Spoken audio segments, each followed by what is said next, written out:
Redcast, los mejores podcasts del mundo digital. Muchas compañías caen en la trampa de obsesionarse con su competencia, tratando de ganar clientes con un producto similar precisamente al de dicha competencia y con una estrategia indiferenciada. Este fenómeno es a lo que Chan Kim y Renimo Borg llaman océano rojo en su libro Blue Ocean Strategy. Aguas teñidas de sangre por una encarnizada competencia que destruye los márgenes de beneficio y limita el crecimiento futuro del negocio. En contraste, un océano azul se centra en crear y captar una nueva demanda, romper la relación valor-coste y redefinir los límites del mercado con el fin de crear un salto de valor para sus compradores. Si te gusta la novela histórica, estoy seguro que serás consciente de la importancia de la cerveza. Es más, estoy convencido de que ahora mismo no te costará imaginar una posada donde corre la cerveza caliente en tazas de madera y donde sirven guisos con mendrugos de pan y queso. Montar un bar ha sido y sigue siendo una de las formas más antiguas y al mismo tiempo frecuentes de tratar de prosperar para muchos pequeños emprendedores. Hablamos, por tanto, de sectores consolidados, modelos de negocio estandarizados, altamente competidos. ¿Cómo escapar de esas aguas rojas? ¿Cómo evolucionar un negocio fundado en 1876 y no solo ser capaz de competir en pleno siglo XXI, sino de navegar hacia océanos azules? Laura Hill es la responsable de transformación digital en DAM. Hace unos años enfrentó el reto de implicar a toda la compañía en un proyecto que se ha ido consolidando y de qué manera. Soy Carlos Iglesias, CEO en Runroom y profesor asociado en ESADE Executive Education, donde dirijo los programas In Digital, Business Agility y Business Innovation. Os doy la bienvenida a un nuevo episodio de Real World, el podcast sobre innovación centrada en las personas.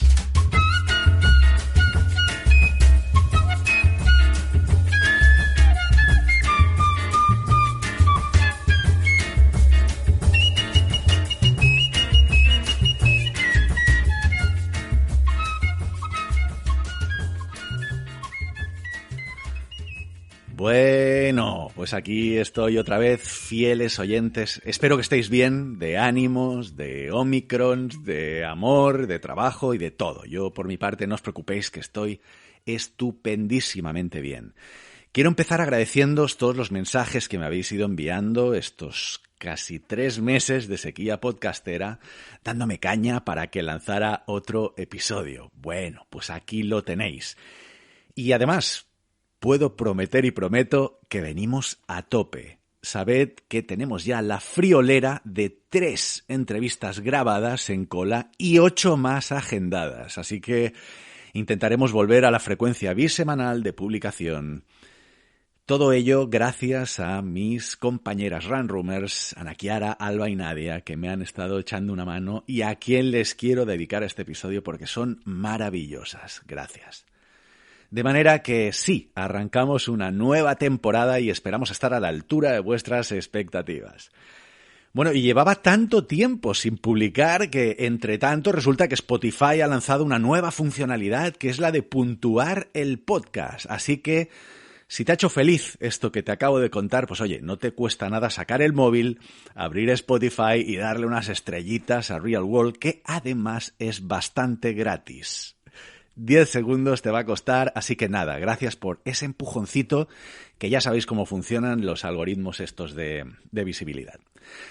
Sin más, como digo, muy contento de estar de vuelta porque este podcast solo me ha traído cosas bonitas. Os dejo con Laura. Bueno, pues vamos allá. Laura Hill, muchísimas gracias y bienvenida a este podcast, a Real World. Encantado que estés aquí. A ti, es un súper placer estar aquí contigo y charlar un ratito. Una vez más, ¿no? Charlar un ratito más y seguir con esta conversación que ya estamos teniendo desde hace tiempo, ¿no? Nos vamos encontrando en diferentes lugares y a mí la verdad es que siempre es un placer hablar contigo y aprender de ti. Y veía que era como obligado obligado compartir pues estos aprendizajes con el resto de oyentes de Real World, así que de verdad que te lo agradezco. Y bueno, yo normalmente le pido a las personas que entrevisto que se presenten, ¿no? Yo, bueno, como pequeña introducción para los oyentes, quienes no te conozcan, aunque lo veo difícil. Laura, pues bueno, tú eres economista, Laura. Tú estudiaste en la Autónoma de Barcelona, has hecho varios másters y varios programas de Executive Education en distintas escuelas de negocio y llevas como más de, no sé, 20 años, ¿no? 20 y pico años en DAM, es una empresa sí, que yo creo que conocidísima entre todos los amantes de la cerveza, como entre los cuales me incluyo. Y a mí esto me parece una experiencia espectacular, ¿no? Una compañía como DAM, una compañía que es una compañía familiar, que tiene un tamaño pues brutal, ¿no? Y que tiene un posicionamiento también en el mercado súper importante. Y nada, y pues es algo que me llama muchísimo la atención, me llama poderosamente la atención el que lleves tantos años ahí, ¿no? Y que te la conozcas tan bien, así que doble motivo un poco para explicarnos tu reto actual, que ahora mismo estás liderando la transformación digital de DAM, ¿no? Antes de entrar al trapo, ¿vale? Porque te voy a preguntar qué significa eso, ¿no? ¿Qué significa liderar la transformación digital en una compañía como DAM? Pero explícanos un poco, ¿no? ¿Cómo has llegado aquí? ¿De dónde vienes? ¿Qué ha pasado? ¿Qué te ha pasado? En la vida, ¿no? ¿Qué te ha pasado en la vida? En general? Pues nada, yo creo que lo has contado tú muy bien. Esa es exactamente mi trayectoria, ¿no? Empecé en el área financiera, ¿no? Del área financiera estuve en los últimos años en la parte más corporativa, analizando y siguiendo inversiones, sobre todo inversiones no core, ¿no? De cerveza. Y ahí, entre esas inversiones había una que era Rodilla. Esto hizo que me fuera a Rodilla. Un proyecto de cambio, ¿no? También súper chulo y súper bonito, ¿no? Pero con unas necesidades súper distintas, porque era una empresa que estaba muy tocada cuando DAM cogió el control. Así que, pero al final un proceso de cambio, ¿no? También. Y después de esa experiencia, sí ya me propusieron liderar la transformación digital en DAM. Por eso que la evolución está, que parece así un poco rara, ¿no? Dicha así, pero sí tiene un sentido, ¿no? En la organización. Al final, pasar por distintos negocios y la apuesta por el talento interno, yo creo que es lo mejor, ¿no? Al final eres un mejor profesional, ¿no?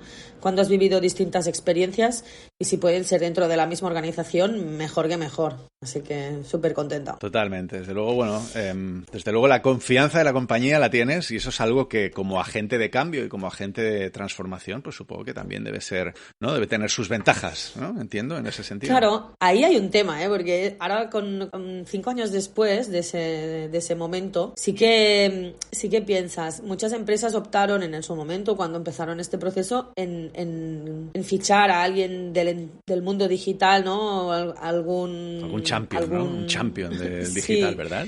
Exacto, alguien que venía de startups o que venía del mundo digital o que, o sea, alguien un poco más así, más gurú, ¿no? Más visionario. Entonces, bueno, yo creo que ahora echando la vista atrás, sí que pienso que tomaron una decisión acertada, porque transformar el negocio, transformar una compañía, yo creo que se tiene que hacer desde dentro, ¿no? Y normalmente en empresas que tienen estas trayectorias, alguien de fuera que venga a cambiar la compañía lo suele tener bastante complicado. Si ya es complicado para alguien de dentro, imagínate para alguien que no conoce el negocio. O sea, va a ser mucho más complicado, ¿no? Y yo creo que he conocido varios casos, ¿no? De apuestas de las organizaciones, ¿no? Por dar la responsabilidad de la transformación a gente de dentro, y creo que es más acertado. Es más, la apuesta por el talento interno y formarle en lo digital, creo que consigues perfiles híbridos o perfiles mucho más completos, ¿no? Luego está claro que en según qué casos vas a tener que incorporar talento digital sí o sí, ¿eh? O sea, no digo que todo sea con gente de dentro. Habrá perfiles muy concretos que no están en la casa y tienen que venir de fuera, ¿no?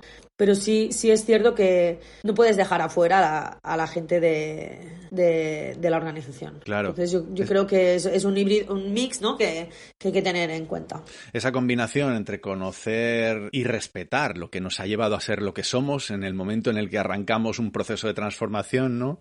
Y adquirir e incorporar las habilidades, los skills, ¿no? que necesitas para dentro de para llegar a donde quieres llegar, ¿no? Me parece súper interesante lo que explicas y estoy bastante de acuerdo con lo que dices, ¿eh? Yo creo que es más un enfoque, digamos, hacer una transformación, porque al final hacer una transformación, no sé si estarás de acuerdo con lo que voy a decir, ¿no? Pero tiene mucho que ver con la visión y el liderazgo ya de la compañía en el momento en el que esté. Nadie viene desde fuera a transformarte. Pueden venir a disrumpirte, ¿no? O a disrumpir el sector. Sí, eso sí. Pero a transformarte como tal, o hay una intención y hay un liderazgo y hay una autoridad, ¿no? Interna y con suficiente credibilidad que quiera llevar a cabo esa transformación, o difícilmente se va a dar. Sí, totalmente. Hablando de este liderazgo que comentas, a mí me parece fundamental que alguien al más alto nivel en la compañía, ¿no? Ya sea quien sea, ¿eh? O sea, en nuestro caso es el presidente en persona que lidera todo esto y que lo impulsa, y yo dependo directamente de él. Y da igual si en otra organización es un consejero, un director general, da igual la figura, pero sí tiene que mandar mucho y se lo tiene que creer mucho. Esto, si no, es muy difícil que ocurra, ¿no? Cuando hay 2 o 3 por abajo remando y si no hay nadie por arriba que realmente lo impulse, lo imponga en algunos casos, lo ayude a priorizar, es muy complicado que esa compañía llegue a transformarse, más que en implementar alguna herramienta o activo digital, ¿no? Que no es lo mismo, ¿no? Hacer proyectos digitales que transformarse digitalmente. Es que siempre hablamos de lo mismo, pero es muy, muy, muy distinto.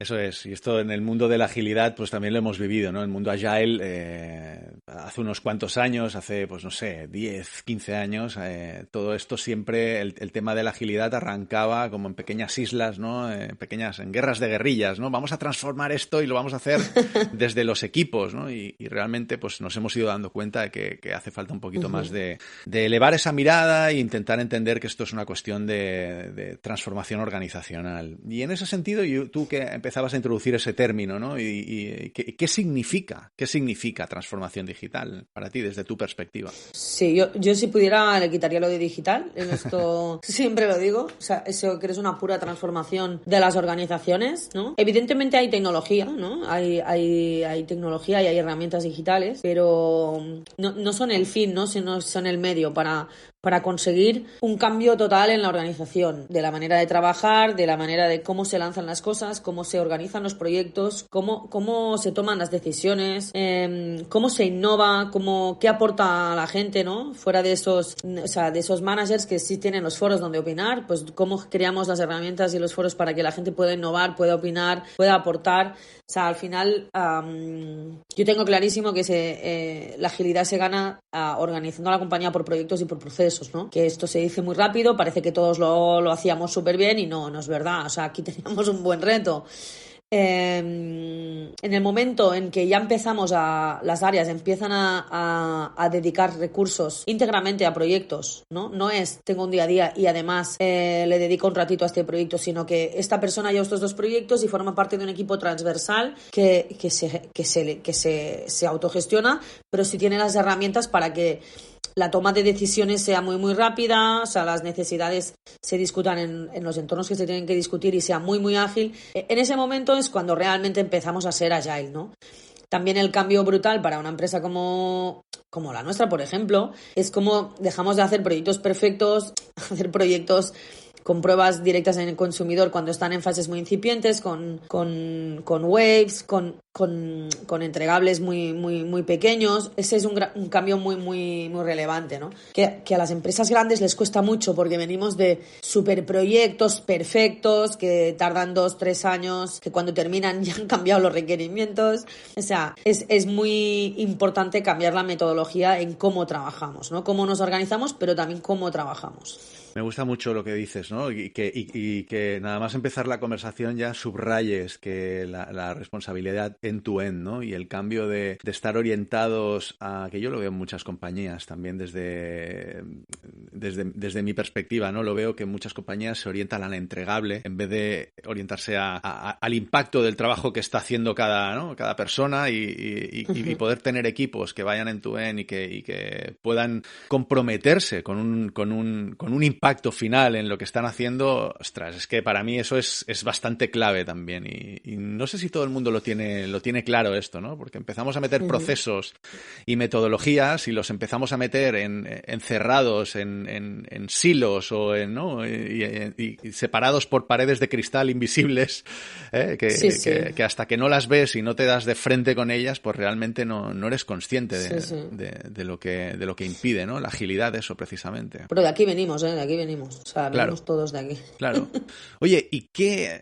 Ya me estás dando a entender algunas de ellas, ¿no? Pero me apetece profundizar un poco más en las dificultades, ¿no? O sea, ¿qué dificultades has encontrado tú personalmente desde tu rol y qué dificultades se ha encontrado la propia compañía, ¿no? Como organización, como estructura formal, como compañía que está entregando producto y que tiene forma parte de una cadena de valor al final. ¿Con qué dificultades os habéis encontrado? Yo creo que la primera dificultad que tenemos, si te hago un poco de repaso general, es la cantidad de cosas que había que hacer, ¿no? O sea, el cómo priorizas no es un problema, pero sí le tuvimos que dedicar mucho tiempo, pues porque teníamos proyectos en el entorno industrial, en temas de campos de cultivo, en temas de personas, de cultura, de formaciones, de workplace, pero también había que crear cosas nuevas como, por ejemplo, nuevas áreas que no existían, todo el tema del data, nuevas operaciones, ¿no? ¿Qué más? Marketing digital, consumidor, como no, o sea, era uno de los pilares estratégicos, ¿vale? Al inicio del plan. Toda la relación con el cliente, ¿no? Y entendiendo el cliente como la hostelería, el bar o restaurante, pero también los distribuidores, pero también los importadores, las grandes cadenas las grandes cuentas de alimentación. O sea, era un mundo tremendamente amplio. Y por dónde empiezas y cómo decides priorizar, pues fue un poco el primer problema que me suele preguntar mucha gente. Oye, ¿por dónde empiezas, no? Uh-huh. Y ahí, pues, el tema es que cada empresa tiene que empezar por donde tenga un problema muy grande o la principal oportunidad. Es decir, que cada uno, o sea, no hay un libro aquí mágico, ¿no? Cada empresa tiene que ligarlo muy bien a sus objetivos estratégicos, pero también a sus necesidades del momento, ¿no? Una vez superado este momento, ya el encaje con la gente, ¿no? Es decir, la mayoría de la gente no entiende que necesitamos un cambio, y menos un cambio tan profundo, cuando las cosas nos van bien, ¿vale? Entonces, cuando te va bien y cada año te va mejor, lo que te pide el cuerpo es no tocar una coma. Entonces, es muy difícil y ahí hay que hacer un esfuerzo en comunicación brutal.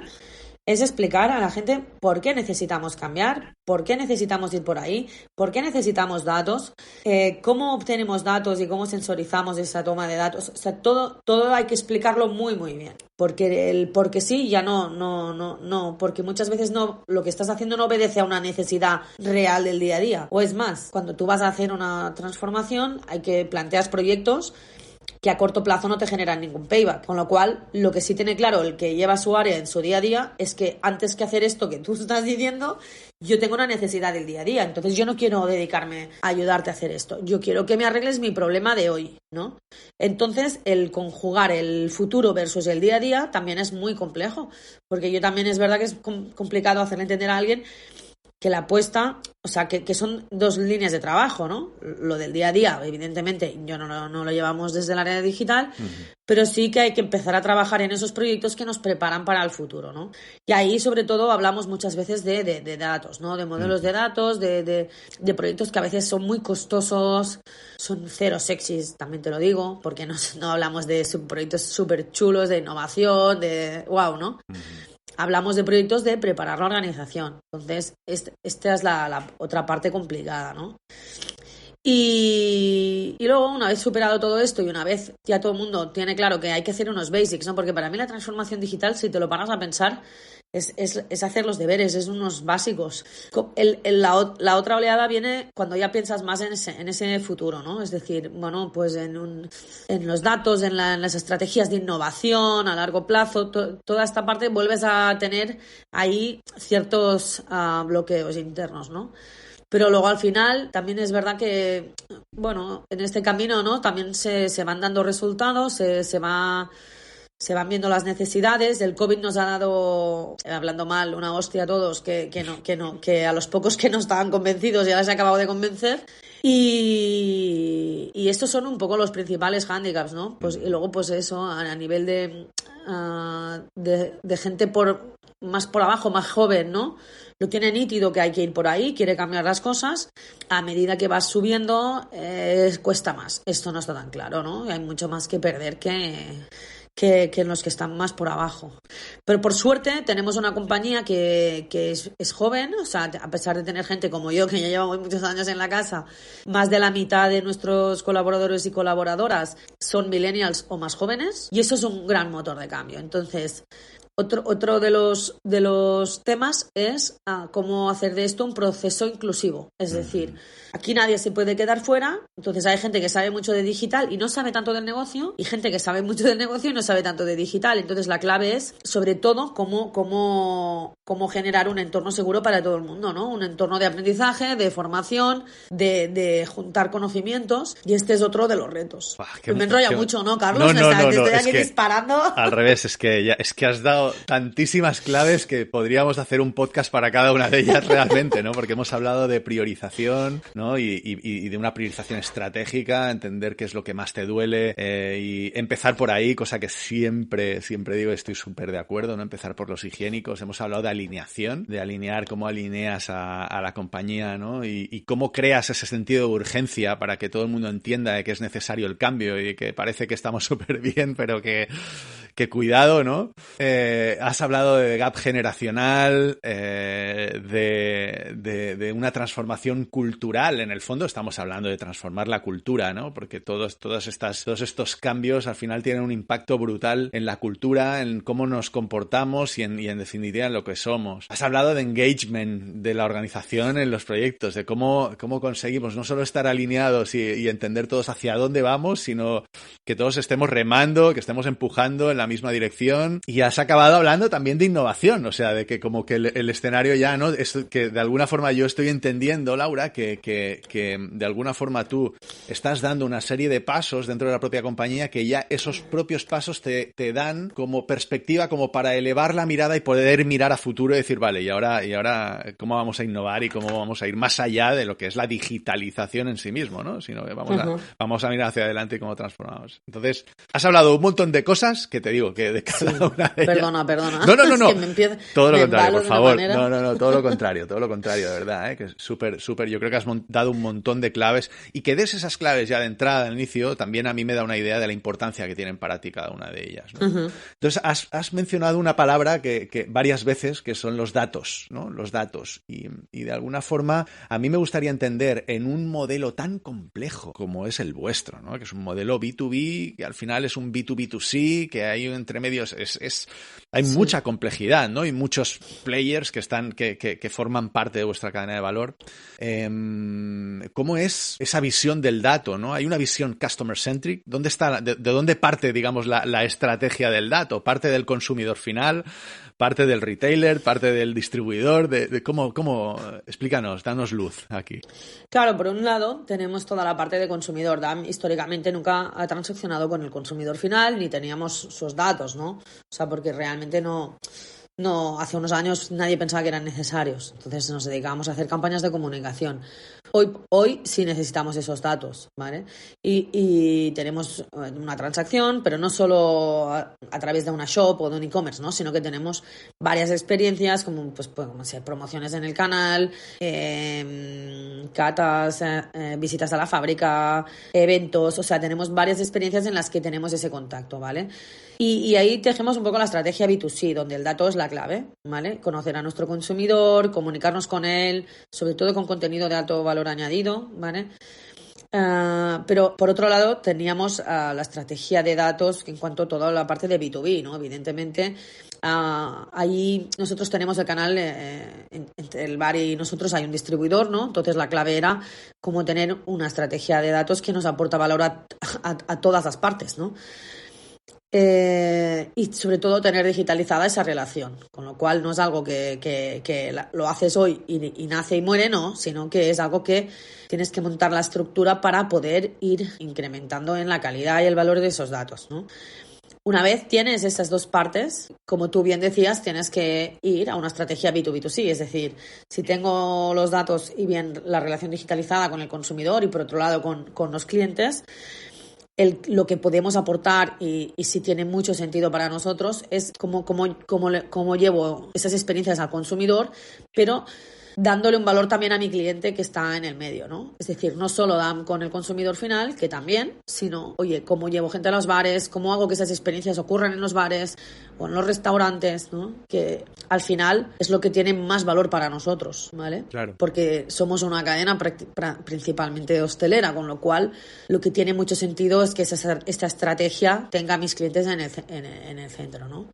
Evidentemente teniendo también muy presente el consumidor final, ¿no? Uh-huh. O sea, estoy entendiendo que de alguna forma la estrategia de vuestro cliente emerge de la estrategia del consumidor final. Es decir, que para vosotros el reto era no tenemos históricamente esa relación directa con el consumidor uh-huh. final y por lo tanto información y datos sobre ese consumidor final. Sí. Vamos a elaborar una estrategia que remedie ese problema y de ahí emerge la estrategia, digamos, con vuestro cliente directo, que es uh-huh. con el que sí que tenéis relación histórica desde hace un montón de años. Sí. ¿Es así? Te pongo dos ejemplos, uh-huh. Carlos. Mira, te pongo dos ejemplos.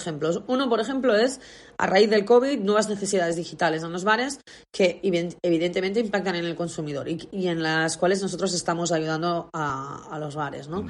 De repente necesito tecnología, necesito códigos QR, necesito motores de reservas. Entonces, ahí hay tecnología, hay plataformas que necesitan los bares, que evidentemente en muchos bares no hay ni los recursos ni el foco para hacer todo esto, pero bueno, para eso les estamos ayudando. Pero por otro lado, pues, por ejemplo, te pongo una estrategia B2B2C que es offline, estamos digitalizando, que es un buen ejemplo, que es la ruta de tapas, ¿no? La ruta de tapas al final es una estrategia B2B2C, es decir, es algo que ocurre en los bares, gracias un poco al impulso que hacemos desde la organización y que es una experiencia para el consumidor final, ¿vale? Entonces, todo esto sin datos es muy difícil de darle mucho valor, ¿vale? Entonces, lo que estamos haciendo es digitalizarlo, sobre todo para ofrecer una mejor experiencia al consumidor y sobre todo aportar más valor a los bares, ¿vale? O sea, son dos ejemplos para que te hagas un poco una idea, ¿no? Sí. Oye, y hasta donde puedas contar, ¿cómo lo hacéis para conseguir esa información, esos datos, ¿no? ¿De dónde salen vuestros datos? ¿Desde el consumidor? Sí. No, evidentemente pues son los que los consumidores quieren darnos. ¿Pero qué tipo de acciones hacéis? Sí, no, es lo que te iba a decir. Cuando hay una transacción, evidentemente yo cedo unos datos. Yo en todas las plataformas en las que transacciono, o sea, cuando compro zapatillas en Nike, pues doy mis datos, evidentemente, o en Amazon o donde sea, ¿no? Entonces, cuando hay una transacción, todos los consumidores nos ceden sus datos. Decirte que hacemos un trato exquisito de esos datos, ¿eh? O sea, es decir, nunca vamos a hacer un mal uso, ni jamás lo hemos hecho. Y por otro lado, pues hay muchos consumidores que voluntariamente, porque les aporta un valor añadido la información que les ofrecemos, nos ceden sus datos y se registran en nuestra web, en nuestras plataformas. O sea, es estas dos vías, ¿no? Un poco cuando hay transacciones o cuando hay registros porque hay una transacción en resumen. O por ejemplo Move and Flow, ¿no? Que es esta aplicación que hemos lanzado hace ya unos meses, ¿no? Donde hay una desde el móvil y desde esta aplicación te conectas al barril y te puedes tirar la caña y es una experiencia súper chula. Esto lo que vemos es que puede ser muy útil para algunos de nuestros clientes. Entonces, ahí hay unos datos que son la parte de la transacción, ¿no? Oye, y si volvieses a empezar, ¿qué harías diferente? Seguramente varias cosas. Mira, una de las primeras cosas que haría distinta sería dimensionar bien las necesidades en el resto de áreas, ¿no? Es decir, una cosa, si en el caso nuestro, ¿no? Que hemos creado un equipo de transformación digital que solo piensa en este proyecto, en realidad es algo que no vamos a poder hacer solos, sino que vamos a necesitar de las áreas, con lo cual vamos a necesitar gente muy implicada en las áreas, ¿vale? Entonces, esto hay que dimensionarlo bien desde el principio, porque si no generas muchos cuellos de botella y muchas frustraciones porque, evidentemente, no se llega o no se puede llegar al ritmo que sería lo deseable, ¿no? Y sobre todo en el área que tiene más impacto es en el área de IT, ¿no? Aquí sí es verdad que tardamos un poco más de la cuenta en dimensionar bien el área de IT y es algo que se tiene que hacer en el minuto 1. Y la otra cosa que también se tiene que hacer en el minuto 1 y no sin dilaciones, o sea, aunque sea a veces es no desagradable, pero es algo costoso, es establecer un buen modelo de relación con estas áreas. Es decir, quién hace qué, cómo se hace, quién toma las decisiones, quién habla con los proveedores, quién toma los requerimientos con negocio. Es decir, un buen modelo de relación en los distintos tipos de proyecto es súper necesario, porque si no está claro, todo el mundo lo hace como se hacía antes. Entonces, aquí se genera también mucha discusión, mucha pérdida de tiempo, ¿no? Discutiendo que ahora que esto quién no tiene que hacer esto, ¿sabes? Entonces esta es la otra parte que yo recomiendo que se haga muy muy bien desde el inicio, aunque a veces es complicado. Y esto lo haría distinto ahora mismo. Oye, ¿cuál es la importancia de la innovación en DAM? Ya se ha estado hablando bastante deduzco que es bastante importante y que son discusiones que están en vuestro día a día, ¿no? Actualmente, ¿dónde está la innovación en DAM? Claro, en DAM yo creo que, bueno, una empresa que lleva tantos años y ha pasado por todo lo que ha pasado, yo creo que lleva en el ADN ya la innovación, ¿no? O sea, en la creación desde nuevos productos, en incorporación de nuevas tecnologías en las plantas, en todo, ¿no? En todo lo que haces. Dicho esto, sí es verdad que estamos cambiando la manera en la que innovamos. Es decir, creo que había cierto monopolio, ¿no? en las áreas, ¿no? Que innovaban o en el cómo se innovaba. Y creo que la clave es abrirlo y democratizarlo, ¿vale? En la compañía. O sea, yo creo que con las herramientas necesarias y con formación, creo que todos podemos ser personas que aportan innovación a la organización. Yo creo que los que saben, lo que dicen es que cuando pones a todo el mundo a innovar, solo el 7% de la innovación en la organización viene de las tradicionales áreas de I+D+I, ¿no? Que el 70% viene del resto de colaboradores y colaboradoras en la empresa, o sea, los empleados, y por otro lado, el resto de la innovación viene de colaboraciones externas. Es decir, trabajar con startups nos trae mucha innovación, estar con sponsorings como el Mobile o el Barcelona Tech City o, bueno, Tech Barcelona ahora ha cambiado, estar en este tipo de entidades también nos trae información, ir a eventos, ferias, relacionarnos con los hubs de innovación a nivel internacional también. Programas con las universidades también nos trae mucha innovación, nuevas ideas, con lo cual, o sea, al final lo que hablamos es de tejer una estrategia de varias vías o varias maneras de innovar de manera abierta. Y quizá lo que no hay que volverse locos es en buscar lo más disruptivo el minuto 1, o sea, no, que hay innovación incremental que aporta muchísimo valor. Entonces, creo que es muy interesante ir a buscar esa innovación incremental e irlo abriendo y hacerlo más disruptivo gradualmente. Qué bueno, me gusta mucho lo que dices. Creo que he visto otros casos, ¿no? De compañías donde históricamente y tradicionalmente se han convertido en números 1 del sector, ¿no? O estar en el top por precisamente esa innovación en producto, pero también hay una transformación, ¿no? En el proceso de innovación en sí mismo. Vale, sí, innovar en producto es absolutamente necesario, estamos de acuerdo, pero de alguna forma ensanchar esa mirada, ¿no? A innovar en red, a innovar en procesos, a innovar en esa innovación incremental que decías, ¿no? A innovar y a innovar en la experiencia, abrir eso a la experiencia del cliente final. Eso es un reto titánico, ¿no? La verdad que sí, además es un proceso súper bonito, te lo digo porque, bueno, yo ya sé que tú lo sabes, pero no dejo de decirlo. O sea, yo me emocioné y todo ver a tantas personas de la organización implicadas en un momento tan complicado donde todo lo hicimos online. La gente pues preparó sus ideas grabando vídeos, haciendo sus planes de negocio. O sea, participaron, no sé, en la primera fase, o sea, no sé, ahora unas 400 personas, fue increíble. Y además con unas ideas espectaculares. O sea, es que además de las 7 ideas que llegaron a la final, ya estamos ejecutando 4 de ellas. O sea, que es súper bonito, muy gratificante, pero además de verdad que aporta muchísimo valor a la organización, ¿eh? Qué bueno. Y lo decías tú, ¿no? También no solo pensar en innovación disruptiva, sino también pues en esa innovación incremental, en esa innovación de mejora. Y por ahí, pues, bueno, súper interesante que tengáis en cuenta, ¿no? Y que la innovación pueda venir desde dentro y de las mentes creativas de las personas, ¿no? En cuanto a la disrupción, ¿por dónde esperáis que llegue la disrupción a un sector como el vuestro? Si es que no ha llegado ya. Bueno, pues no ha llegado, la verdad es que no ha llegado. Van llegando cosas que afectan en algunas partes de la cadena de valor, por ejemplo, pues la parte de la última milla, del delivery, las experiencias en casa, pero al final no hay algo muy grande que haya cambiado radicalmente nuestro sector, ¿no? Y bueno, yo siempre creo que las disrupciones en nuestro sector van a llegar en forma de servicios, nunca en forma de productos, en forma de experiencias. Pero también hay retos, ¿no?, a resolver en la parte de pues la logística, la distribución. Bueno, es que en España también tenemos una capilaridad tan grande de puntos de venta que hace que nuestro negocio tenga unas características que son complejas. Sí, sí.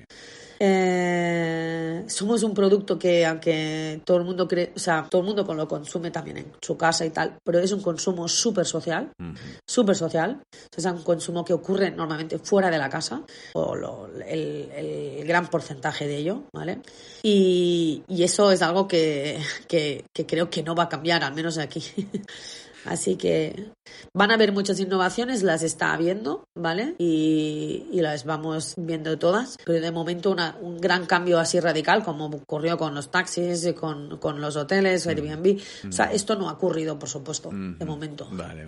Y lo que hay que estar es ahí cerca, ¿no? Que al menos cuando llegue esa ola que nos pille cerca. Exacto, o al menos ¿no? No nos pilla abajo. Tomar acción, ¿no? Porque eso a mí me parece realmente valiente. Me parece valiente, ¿no? Ser una organización ambidiestra, ¿no? Diría, una organización que está pensando no solo en los clientes actuales, en la performance de la compañía, en la entrega de valor a los clientes que ya tiene, sino también en pensar en, bueno, ¿y cómo podemos estar también en la búsqueda? No solo en la ejecución, ¿no? Sino también estar pensando en la búsqueda, bueno, ¿y cómo podemos disrumpirnos a nosotros mismos, ¿no? Al menos pensar con esa mentalidad de decir, bueno, y que seamos nosotros, ¿no?, quienes disrumpan el sector y que no nos veamos disrumpidos. Me parece, vamos, un súper reto, y creo que eso también modela mucho esa visión estratégica y cómo conectamos la innovación a la estrategia. O al menos, Carlos, que si hay alguna disrupción, que seamos una compañía tan ágil y flexible eso es. que podamos adaptarnos, ¿no? Que también eso es lo que nos pasa, ¿no?, a las grandes empresas, que somos poco flexibles en general. Entonces yo creo que el trabajo es ganar en esa agilidad, ¿no?, que nos va a requerir el futuro, ¿no? Total, estar preparados, al menos estar preparados para ese cambio, ¿verdad? O sea, tratar de liderarlo, pero desde luego estar preparados para tener esa agilidad de negocio para poder adaptarse al nuevo contexto. Exacto. Oye, ¿cuáles son vuestros retos? Ya nos has contado unos cuantos, pero si tuvieses que elegir, si yo te pregunto ahora, ¿cuál es vuestro principal reto de cara a futuro? A ver, como retos desde mi área siempre van a ser 2, que es crecer, ayudar al crecimiento de la compañía, ¿vale? Y esto implica, pues, crecer más haciendo lo que hacemos, pero a lo mejor también es crear nuevos modelos de negocio. Y por otro lado, te diría que un reto continuo de la compañía es a ser más eficiente, ¿no? Con lo cual, yo creo que la tecnología nos ayuda, ¿no?, en estas 2 líneas. Estos son los retos de siempre, ¿no?, de toda la vida. Pero luego creo que un reto muy importante es poner la tecnología, ¿no?, al servicio de la sostenibilidad. O sea, la sostenibilidad ya es el New Digital, ¿no?, como llaman algunos. O sea, hay un artículo, creo que es de bueno, ahora no me acuerdo, ¿no? Pero sí que es un artículo, te lo voy a pasar, es un artículo muy interesante, ¿no? De que las empresas, hace unos años no hablábamos de que las empresas que no sean digitales, pues quizá dentro de 10 años ya no van a existir, ¿vale? Y ahora ya hablamos de las empresas que no sean digitales y que además no sean sostenibles, no van a existir. Con lo cual aquí hay un reto doble, hay que hacer una total apuesta por la sostenibilidad, ¿no? Desde el punto de vista de las personas, pero también del medio ambiente.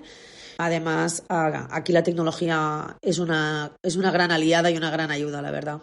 Ese es un poco el reto, crecer, sobre todo crecer desde el punto de vista internacional y alcanzar la excelencia en cuanto a la sostenibilidad. Te compartiría mi pantalla, ahora los oyentes no la verán, porque precisamente la última palabra que tengo apuntada, las dos últimas palabras que tengo apuntadas para hablar contigo son sostenibilidad y ética, ¿no? También, que yo creo que también hay una parte súper importante en cuanto a la ética, la privacidad de los datos. Entonces me estabas diciendo, ¿no? Oye, nosotros sí tenemos datos, pero somos escrupulosos, ¿no? Y somos súper... al máximo. A veces nos pasamos y todo, mira lo que te digo. Claro. ¿Qué opinión tienes al respecto de las nuevas conversaciones? Yo estoy escuchando bastante conversación acerca de ética, ¿no? Ética en privacidad, ética, se está hablando de behavioral economics y de cómo estamos diseñando, ¿no? Cómo estamos forzando o manipulando, digamos, los comportamientos de los usuarios y de los consumidores finales. Y creo que se están dando nuevos paradigmas éticos y nos tenemos que empezar a hacer una serie de preguntas que no sé si están en todos los despachos en este momento, ¿no? Pero al menos como profesional de este sector, del mundo digital, tecnológico y como usuaria y como ciudadana, ¿no? ¿Qué opinión tienes respecto a este tema? Yo creo que claro, se han hecho tantos malos usos de nuestros datos que ahora estamos hablando de esto, porque claro, ha habido empresas que se han pasado de frenada. Entonces, y no son las empresas de tipo la nuestra, quiero decir, ya sabemos cuáles son. Esto ha hecho que lleguemos a tener ahora unas leyes muy estrictas, unas multas muy elevadas, pero no se están completo tampoco, porque, bueno, cuando empezamos a implementar la nueva normativa de GDPR, pues nosotros, por ejemplo, te pongo un ejemplo, teníamos muchísimos datos de cosas que habíamos hecho en el pasado y los tiramos todos a la basura, empezamos desde cero. O sea, Carlos, ¿tú sabes el sacrificio que fue hacer eso? Sí. O sea, yo creo que muy pocas empresas hicieron eso, porque yo todavía recibo muchísimas comunicaciones de empresas en las cuales no tienen mi consentimiento. Entonces, muchas empresas realmente todavía no se han puesto las pilas en cumplir la normativa en GDPR.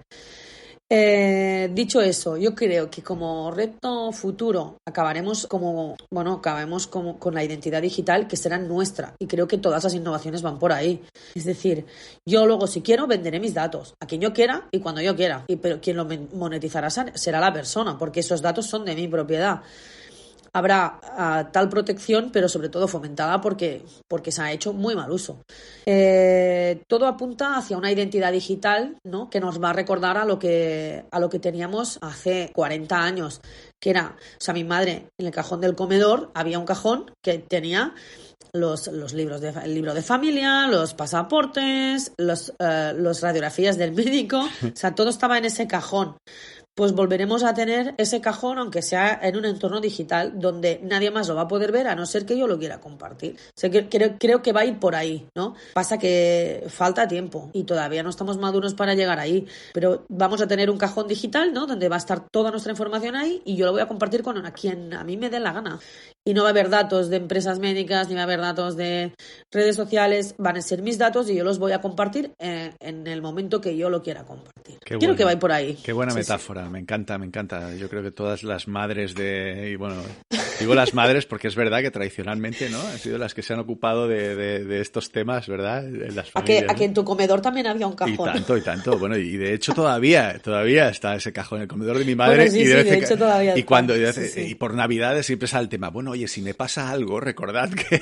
Exacto, todo está en este cajón. Exactamente, sí. Pues oye, Laura, súper agradecido. A mí me ha encantado la conversación. Espero que a mí también. Que la continuemos con unas cañas en algún momento. Las cañas invitas tú, por supuesto. ¿Vale? Y ya sabes que con las cañas las conversaciones son mucho mejores. De verdad, te lo agradezco un montón y nada, nos seguimos encontrando, espero, a menudo y frecuentemente. Claro que sí. Cuídate, un abrazo. Muy bien, pues un abrazo muy fuerte, Carlos. Gracias por todo. Hasta luego. Y hasta aquí, amigos y amigas, este episodio del podcast Real World, innovación centrada en las personas. Muchísimas gracias por escuchar. Ahora estaría bien que cierres los ojos unos segunditos, respires profundamente y visualices a esa amiga o a ese amigo a quien crees que le va a gustar el episodio y se lo envíes rápidamente. Abre los ojos antes para que puedan saborear también estos aprendizajes que nos hemos llevado de Laura. También sería genial que, ya que tienes el móvil en la mano, oye, aproveches para compartirlo también en Twitter, LinkedIn, Instagram, Facebook, WhatsApp o incluso en algún metaverso desde el cual estés contemplando ahora mismo la puesta de sol. Recuerda que compartir es vivir. Un fuerte abrazo y os espero en el mundo real.